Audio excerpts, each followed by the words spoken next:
Hey guys, today nasa Alona Beach tayo dito sa may Bohol. So, yung Alona Beach is like, kung titignan ko, makukumpara ko to na ang setup is like parang Boracay. Though hindi siya mas crowded kumpara sa Boracay. Yung setup nila, ang mga buildings at saka mga resto, tsaka yung mga gigs nasa gilid din ng dagat o ng beach. So ayan, ito yung beach ng Alona Beach. Ayan, then makikita mo yung mga gigs is nasa gilid. Sila yung mga yan, ayan. So ayan, so it's really cool. Ayan. Okay guys, pag napunta ka sa Bohol, come to Alona Beach. Ayan, para ma-enjoy mo rin yung beach side ng Bohol. So ayan, welcome to Alona Beach.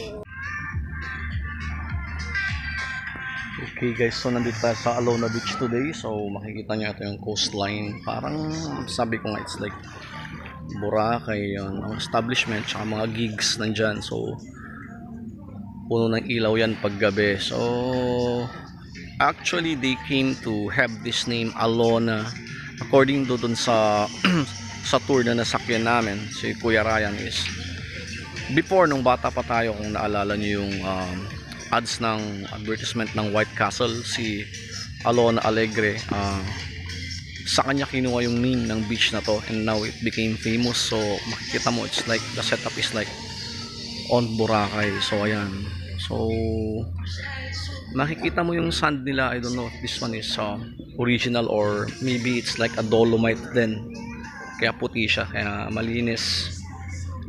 So ayan, so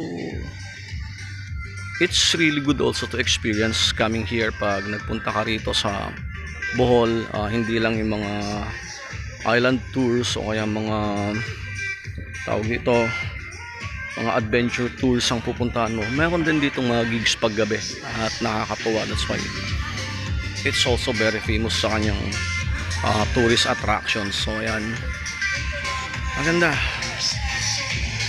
So ayan, from local to international tourists na pupunta dito. And we have a lots of 7-Eleven also meron dito sa loob. So ayan, may mga Thai and seafood restaurants, mga spa. So punong-puno rin sila. So it's really a good experience to come here. So I hope you enjoy this vlog guys. Thank you very much.